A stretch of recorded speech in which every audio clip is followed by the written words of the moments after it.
Hey, aloha, aloha, yahi, aloha, and good evening. It's Ka'iulani going live on YouTube. And greetings. Welcome to my lanai, which is located on the Big Island on a majorly active volcano, which is erupting right now in the middle of the main rainforest, which causes major creativity. If you live near a volcano in a rainforest, it makes you so creative. And being here on the volcano and on Moku Okiawe, it's super rainy tonight. It's another beautiful evening here in Hawaii.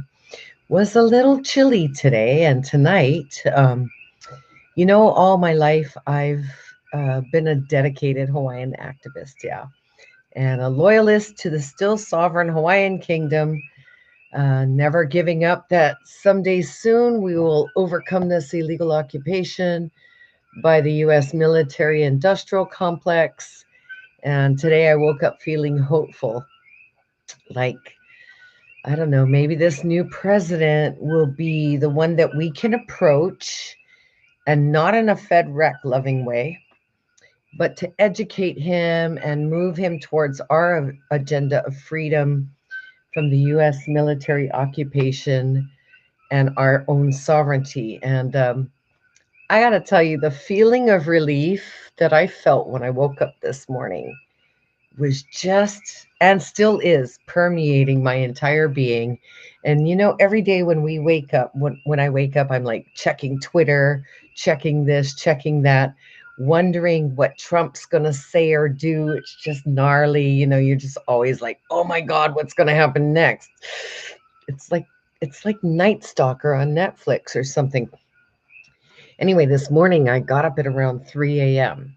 to watch his departure, more to reassure myself that he was actually going to go, you know. And so I was able to go back to sleep, reassured that this is really happening and he's really going away. And hey, if you're just joining me now, welcome to a late night with SOS, produced by Songs of Sovereignty, with a little help with some coffee and fireball, because it's late night and I can do what I like. And I just want to welcome you to the show. If you like what you see, please share it. Please send it out to other people. Let us know what you think. I'm just learning the ropes here, and it's endlessly confusing and complicated. But, we're still doing it. Anyway, so I woke up this morning and I was watching at about 3 a.m. I was watching Trump's departure, and I was like, oh, it's really happening. You could just go back to sleep. It's really happening.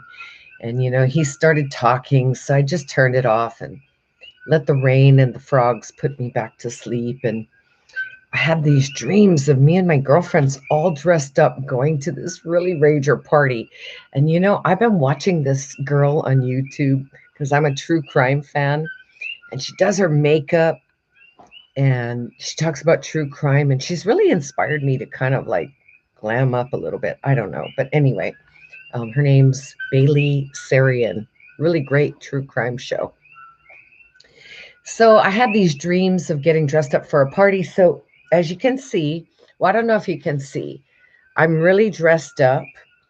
I decided I was going to dress up for the classing up of the White House today, because we've been stuck at home and we haven't been able to wear our finery. So in solidarity, I am wearing a purple gown, and I've got my Jackie O mink coat on. Yes, it's a real mink. Ha ha ha. And a nod to Lady Gaga with my red leather gloves. She looked so fab gorgeous, didn't she? She sounded great. Hate the song, but love Lady Gaga. Um, so I wanted to wear my mink coat a la Jackie O. And I don't know, I almost feel like I could be invited to a fancy party in DC. It would be fun to go. You got to admit, it would be fun to go. I fell in love with Dr. Jill Biden's blue ensemble with the pearls and just all of the crystals on the coat.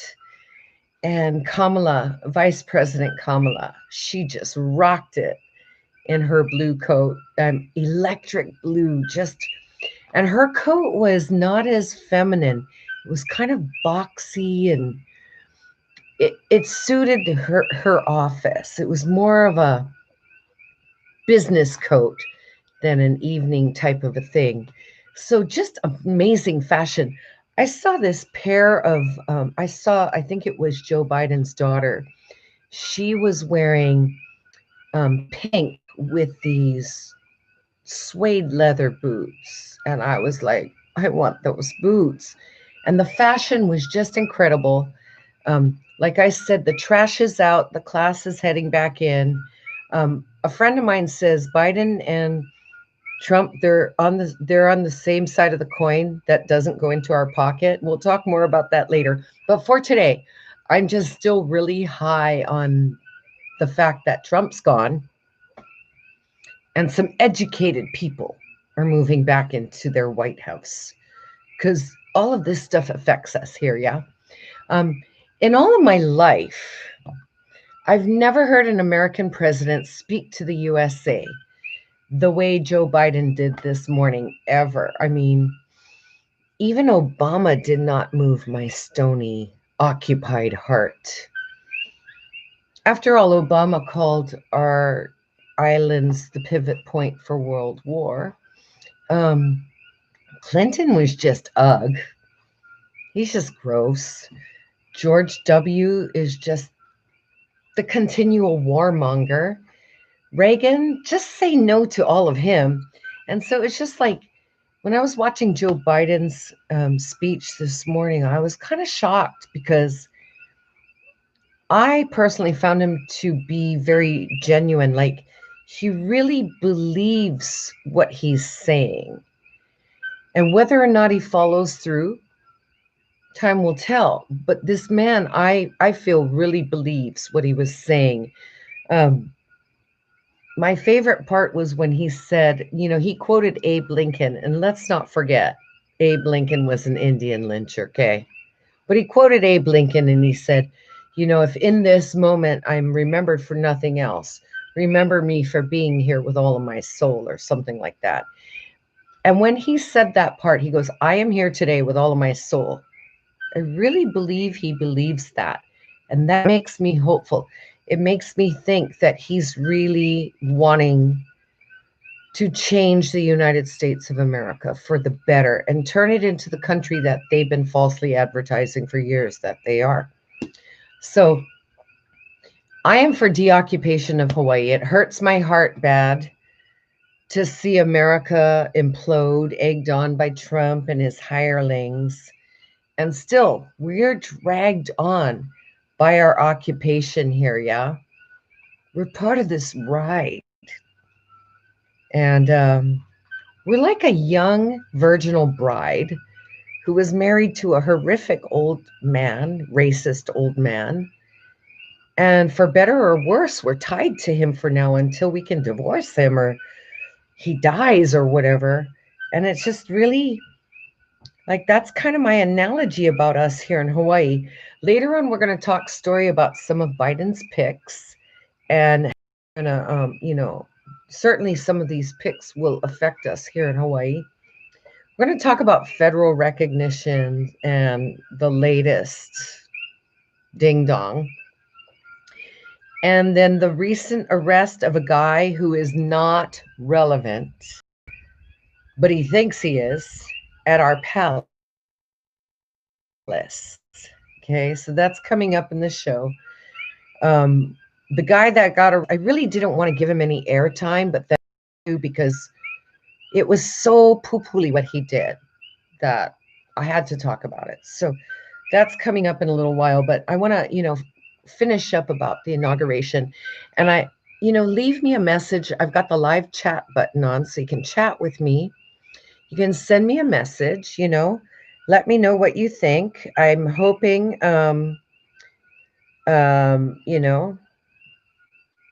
that you're joining me live and you're able to get on and I can find this out. if you leave me a message, if you like my show, if you subscribe to my channel, or share it to your friends that will subscribe. This will help me bring the numbers up to a point where we can get some stuff really rocking and rolling here. So if you're tuned in today, all 3 or 4 of you, I think, or there's 2 of you watching right now. Yes, everyone's all out cold because they've been up all day watching the inauguration. Um, people are like, oh my God, you're on at 11 o'clock. And I'm like, do you remember when we were young and we stayed up and, you know, okay, I just have to address this because people are saying they can't get on. Okay, go to my channel then and try it that way because I'm live right now and I can't help. Okay, so if you can share the live stream, whoever's on here, hit the like button. Thanks for joining me today. And it says that I'm on live, so I don't know. I'm hoping that I'm on live. I have no way to really tell because no one's hit the like button yet. But let's see. I'll try and see what's going on. I'll go to my own channel. Okay. What's going on? Yeah, channel says I'm live. Okay, so you guys shouldn't have any problem getting on channel and clicking on live. Anyway, back to what we were talking story about, the inauguration, because that's the closest we come to here. You know, like like England has their royalty. I mean, we have our celebrations and stuff of our monarchy and everything. But really, it was like really epic to watch America's celebration. Yes, I'm on. People are like, how do you get on? Go to my channel.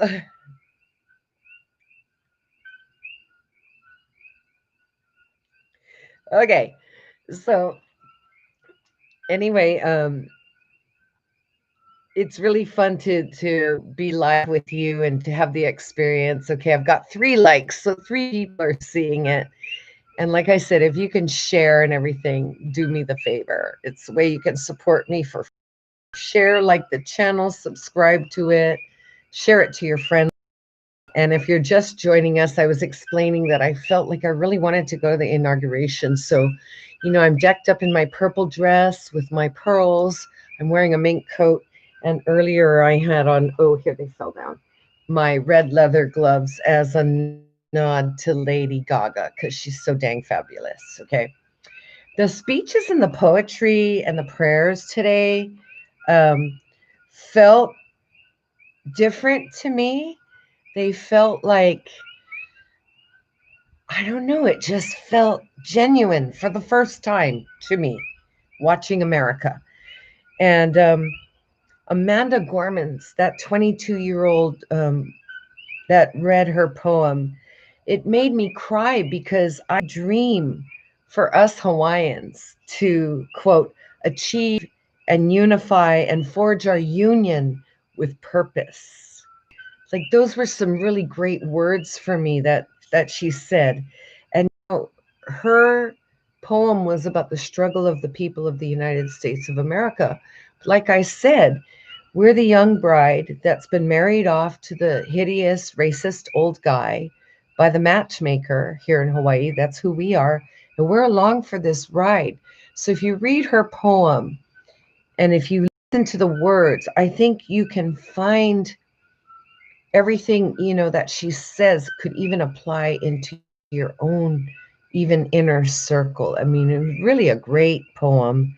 And really, I think all people could apply this to their own lives and situations and events. And I think that all of that today, all of having that really heartfelt speeches and prayers and poetry and, the really solemn observance of social distancing and the fact that there were no riots, no ding dongs showed up to ruin the day or, hurt anyone. It was just really, I think it was a blessed day for the United States. And I think that, I practice Buddhism. I think that it's never too late. I think that change can happen if enough people, many in body, one in mind, and they have that purity of the mind. And so I was just really inspired for the very first time in my 58 years by anything. Like it really had an effect on me. Um, I think Americans are desperate, and human decency actually was relevant. And at least if we felt racist, we hid it and we tried to, I feel like people before tried at least to be kinder, and then now it's just like, screw you. I'm not wearing the mask. You're a dumbass. It's a scamdemic. I don't care if you die, kind of a mentality going on. I know that, decency used to seem a little more available than it does now. And I know that for me, fear of getting sick or the fear of making someone else sick or causing someone else's death, whether or not it's real, the possibility is enough to weigh on me heavily every day and make me wear the mask and wash my hands and social distance and use hand sanitizer. And, we're going to talk about some ding dongs later on that don't believe it's real. But what if they're wrong? This is what I always think. What if we're wrong? We're not omnipotent. We can't know it all. And we've been lied to so much. So why not always err on the side of caution? Um, I want to say a big mahalo for being here with me tonight. I know it's late. Ooh, 11 o'clock. And feeling me in tune called The Mature Beavers. It's collective damn wisdom from women of a certain age. And I'll tell you what, we're going to have a blast on the show. So you'll find I'll be bringing up the mature beavers. And I feel like I'm a mature beaver. And what's so funny about that word beaver is it's like supposed to, be naughty and risque. But actually, they're dams. They help the ecosystem survive. So that show's going to be forthcoming probably around Valentine's Day. So we'll keep talking about the mature beavers. And for all you mature beavers who can't sleep tonight, feel free to drop me a comment. I'll be happy to share your damn wisdom on this show. Okay, I said earlier that I was going to talk about Joe Biden's picks as to how they might, affect us here in Hawaii, right? And again, I am a loyalist Hawaiian sovereign subject, and I believe in deoccupying Hawaii and restoring our rightful nation. And yet, my heart is aflutter tonight. I promise you, I won't get caught up in it. I'm going to be very carefully watching everything they do. But my heart is aflutter. I feel hopeful. And so, that's really a good thing. So let's talk about the first Biden pick that really got my heart aflutter. Her name is Representative Deb Haaland, and she would be confirmed as the Secretary of the Department of the Interior. And I see my girlfriend Sandy is on watching tonight. How's it, T? And you remember when we was stalking that guy from the Department of the Interior, and he was in the bathroom at all of the FedRec um, meetings. Yeah, he was hiding from me, and it was so funny. And what made me feel hopeful is that Deb Haaland is the first Native American and woman to be chosen for that spot. She's a Democrat out of New Mexico, but apparently pretty progressive because she supports the New Green Deal and opposes oil and gas drilling on public and native lands. And right out the gate today, very encouraging to me. Um, President Biden got rid of the Keystone XL pipeline. And I just was like, yes. And, it's so encouraging because after President Obama kind of threw our Native and sisters at Standing Rock under the bus and allowed them to, um, hosed with ice water in the winter, rubber bullets. They sicked dogs on them. And like a year and a half before Obama had gone to visit these guys at the reservation, and he was holding native babies and promising a bright future to these native people. Little did they know he meant a pipeline, but he really threw them under the bus, and was very hurtful what President Obama did to native people in the United States. And so very hopeful that you know Joe Biden actually signed off on the Keystone. And I see comments. Sandy is like, Biden now has us on a Fed rec bill with Alaska, FYI. Yes, I know. And we're going to talk about that because there's some loopholes fed to me by my kupuna tonight. Yes, clever, clever kupuna, Hank Fergestrom. So we're going to talk about that. And next Wednesday, Hank's going to be here live with me at 11 p.m. It's his birthday tomorrow. We're going to be talking about Hanalei Fergestrom in a little while and what went down at the palace. So if you know Hanalei Fergestrom, wish him a happy birthday. Thank him for all of his hard work and everything that he's done for us. 20 years he's been going to the palace on January 17th. But let's tie this up here. So I called up my girlfriend, Lila June Johnson, and she's from New Mexico. She is a native from New Mexico. She attended our 2020 vision gathering that we held in Haena. 33 cannabis growers and progressive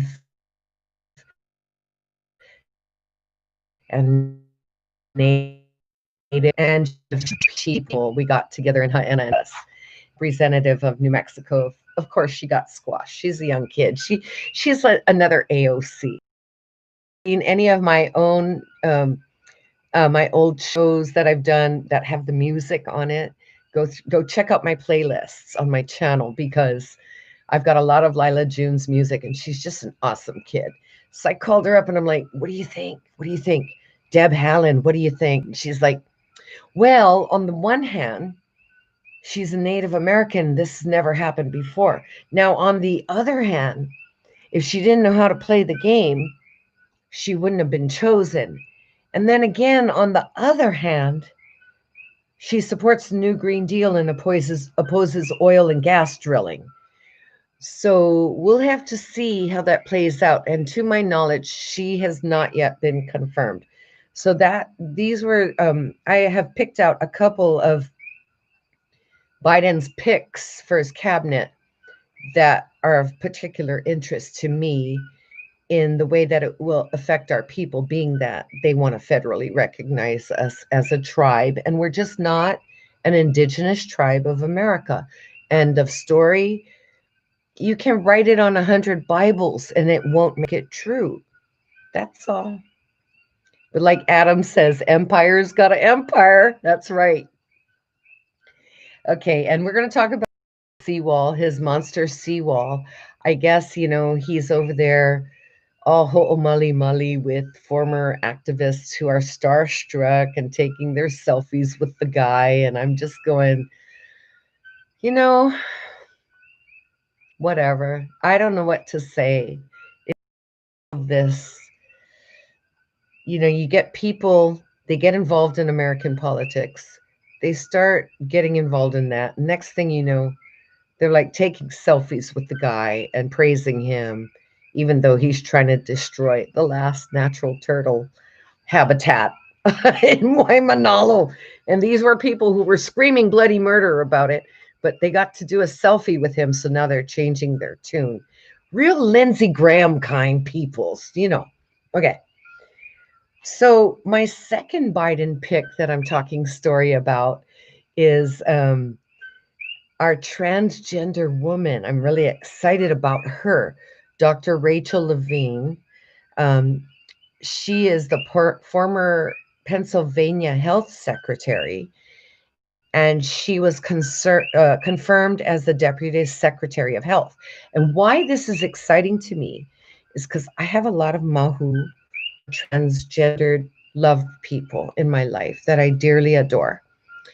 And that the life expectancy for a transgendered person is under the age of 30.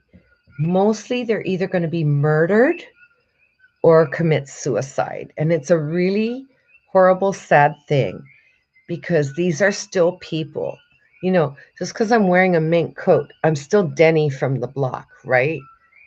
So, it's just, I'm really excited that Dr. Rachel Levine is going to be Deputy Secretary of Health.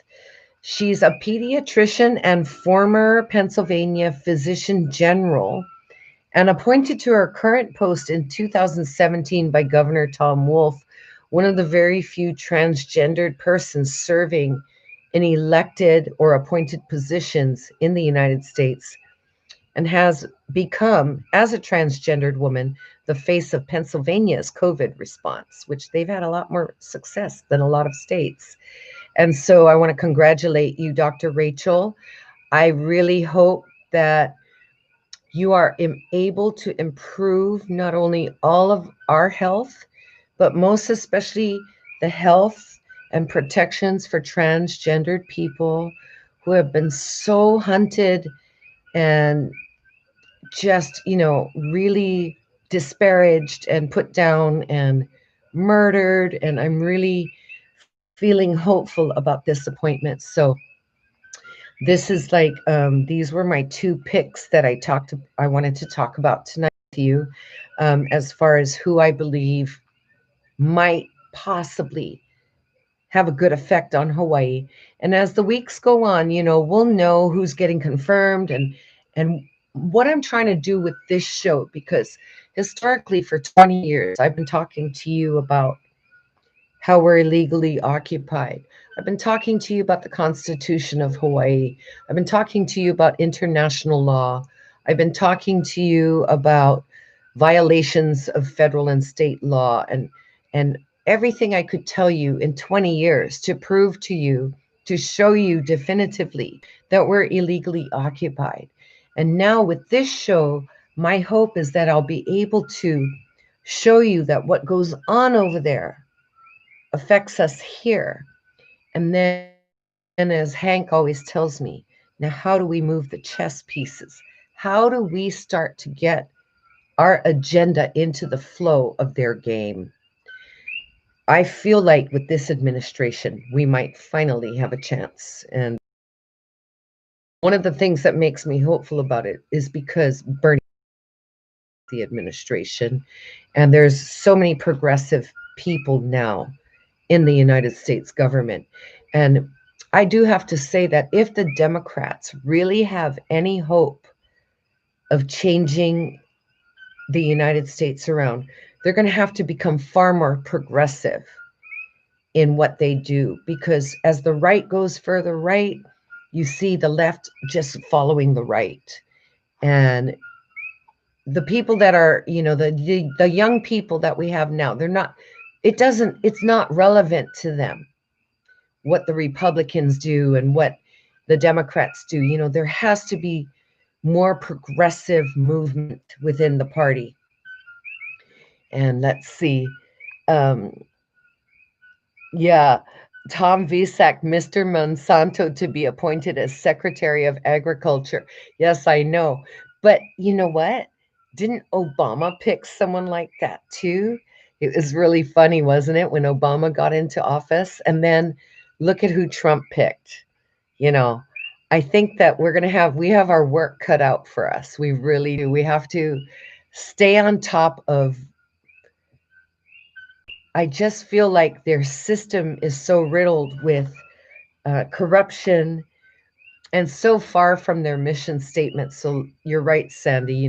Tom Visak, he's the devil. He's Mr. Monsanto. Um, Robert Reich, or one of those, said that people don't realize that Bernie Sanders is considered. Okay, we're trying to reconnect.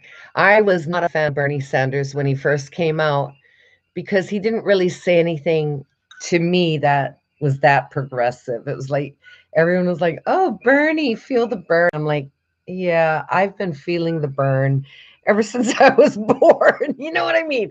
They all come around and they say, and what does it really mean to us here in Hawaii, right? He, when asked about FedRAC, he said it would be up to the Hawaiian people. No, FedRec is an illegal position. FedRec is illegal. It is a war crime. So you're just not that progressive, Bernie Sanders. But I'm still excited because, after all, we're dealing with a really racist country. I mean, even I think Germany is less racist than America. And I know I lived in Europe for 10 years. Anyway, um, so wrapping that up again, congratulations to Dr. Rachel Levine and to Representative Deb Haaland. We're going to be watching and hoping that we can really see some fabulous results. That moving on, you guys, and I just want to thank you again joining me here for late at night with SOS. Woohoo! Wait, what did Adam say? It's hard because Bernie doesn't get elected to anything. It's so true. He's like what's her name in the soap operas that keeps getting nominated for an Emmy, but she never gets it. She's always like, I want my Emmy. And that's like Bernie, right? So, it's like, and we have to laugh about this. All the world is a stage after all. So tonight I want to dedicate my show to my dear kupuna, friend and mentor, Hanalei Fergestrom. You guys know him as Hank, and he will always kupuna that he just, and he's the one who says Trump and Biden are two sides of the same coin that does not go into our pockets. And I thought that was so awesome. I thought that was so awesome. It's so true. You know, um, all that coin, we don't get it, right? They're all talking about the money. And that's the thing about the Fed rec thing we're going to talk about in a little while. It's like, how does Fed rec affect the average Joe in Hawaii? Gee, I don't know. Let's talk about that. So, Hanalei, as you know, he's been going to Iolani Palace for about 20 years, actually 20 years last year, to commemorate the overthrow. And he holds a vigil, and he obtains and holds educational, and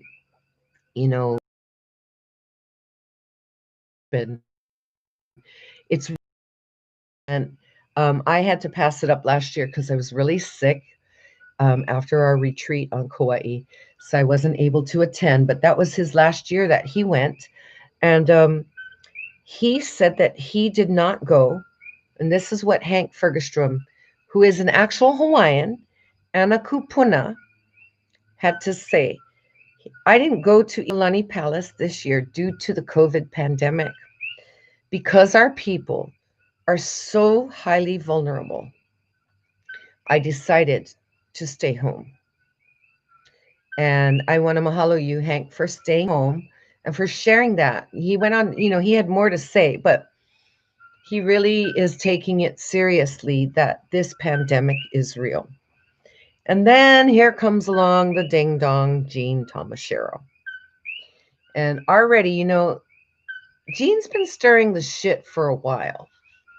And but nothing that they do is really very effective. Like there's never really an end game with things that they decide that they're going to do. It's just like to kind of stir the shit, make some noise, take some selfies. And you'll recall 3 weeks ago, I reported that these ding dongs, they call themselves the HKGA, that they were going to go and plant a garden down at, Loa Park. And really wisdom these brothers. I don't know. I mean, first of all, he's not an activist because activists actually accomplish things. Okay.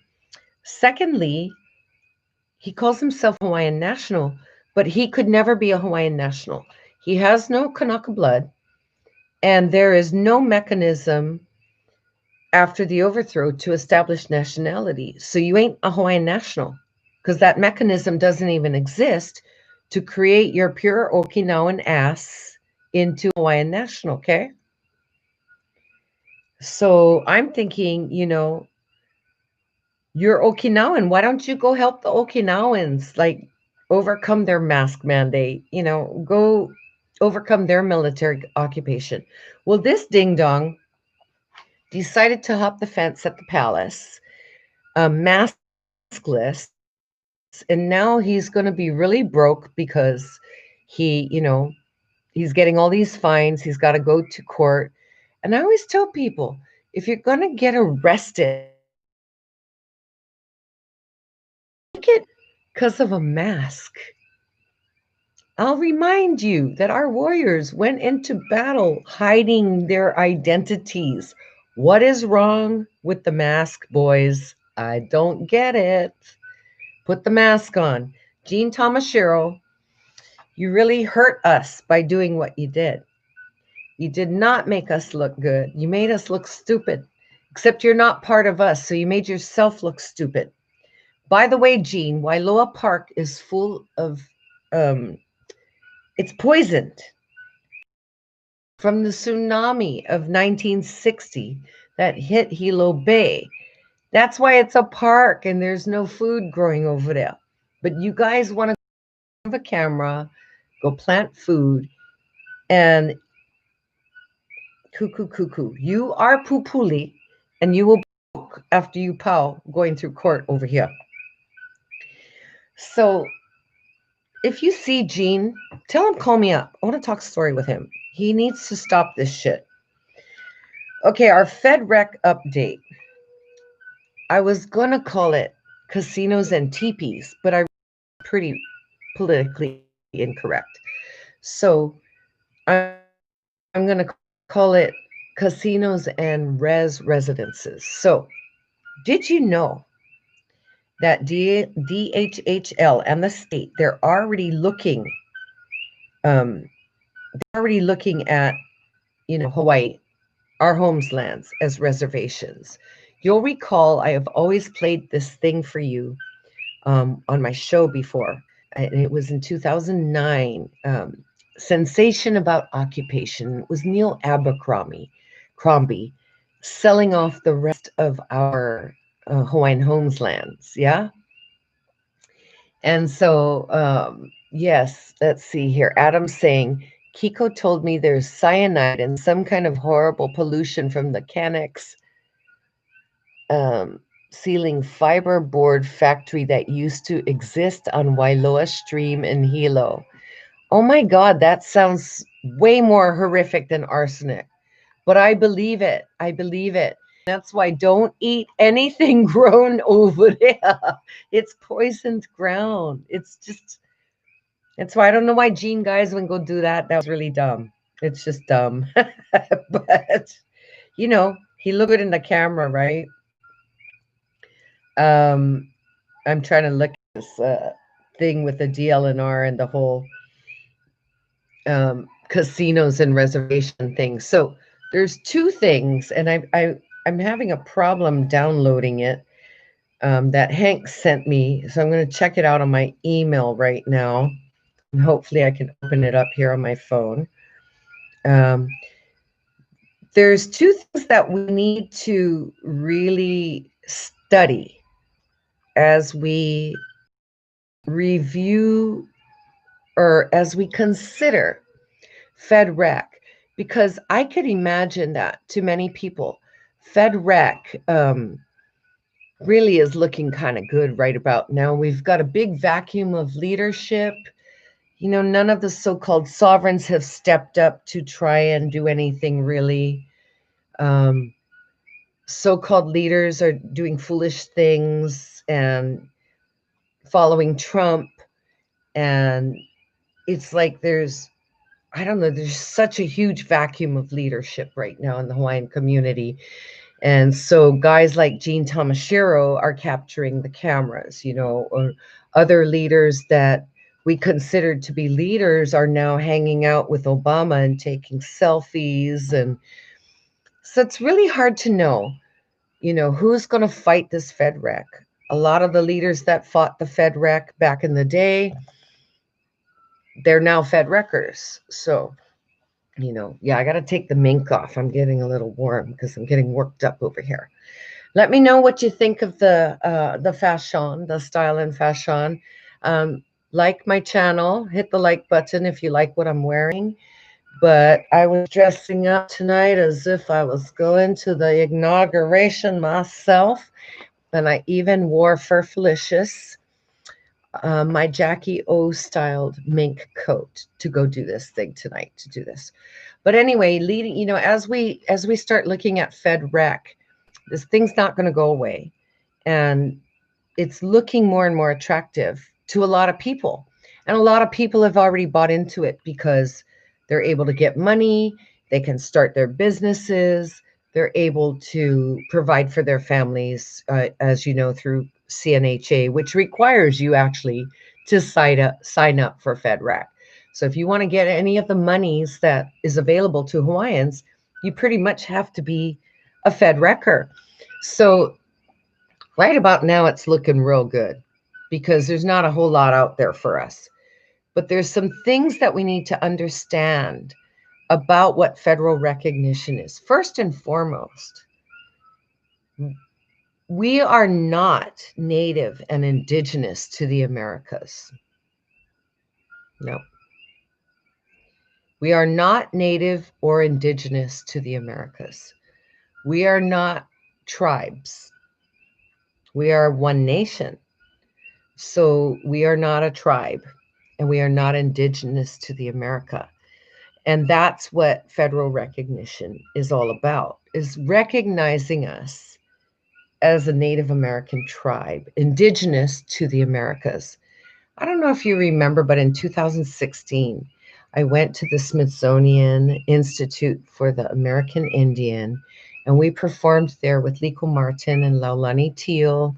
And I did a live report standing under all of the flags of all of the Native nations that are currently recognized by the United States. And I said then that they want to put the Hawaiian flag up here, along with all these flags. At the same time, Dr. Doug, who is currently at the Smithsonian, had on the third floor an exhibit for Hawaiian sovereignty, which I was just so blown away that, you know, while Rob and Danner, all of them were on the Hill pushing for FedRec, the Smithsonian had a sovereignty exhibit. And my dear wish is someday that exhibit will come to Hawaii and to Bishop Museum. So when I was talking to Hank tonight about, you know, FedRec and what are we going to do about this? He wanted to point out two things that all of us need to get really familiar with. The first is the Dawes Act. And you can just Google the Dawes Act. And the Dawes Act, sometimes called the Dawes-Severance 1887, under and allowed the federal government to break up tribal lands. The federal government aimed to assimilate Native Americans into mainstream U.S. society by encouraging them towards farming and agriculture, which meant dividing tribal lands into individual plots. We don't have that. We have Kuleana and we have Ahupua'a. Okay. Only the Native Americans who accepted the division of tribal lands were allowed to become U.S. citizens. This ended in the government stripping over 90 million acres of tribal land from Native Americans, then selling that land to non-Native U.S. citizens. Okay. How did the Dawes Act affect Native Americans? If they accepted the allotment divisions, the Dawes Act designated 160 acres of farmland or 320 of grazing land to the head of each Native American family. These acreages were comparable to those promised by the Homestead Act, but there were important differences between the two acts. Tribes already controlled the land that was being returned to them at a fraction of the acreage. In order to receive their allotment, Native Americans were required to enroll with the Office of Indian Affairs, now known as the Bureau of Indian Affairs. By enrolling, the individual registers themselves with the office and their name goes on the roll, which assists the government agencies in determining whether or not that individual was eligible to receive their allotment. And this goes on, and it's very interesting. So it's called the Dawes Act, DAWES, and you should look it up and be familiar with it. So that means we give up rights to all of our lands and take whatever they give out. Okay. The second thing that you need to look at, National Gambling Impact Study Commission. And you can look it up online. Excuse me, it's the, let's see here, the Native American Gaming Commission, okay? So here's the National Gambling Impact Study Commission, and it talks about federal, state, tribal triangle, okay? Federally recognized Indian tribes are grouped under the legal status of defeated nations. Several non-recognized tribes, including some thought defunct for almost 2 centuries, are currently seeking official recognition for a variety of motivations.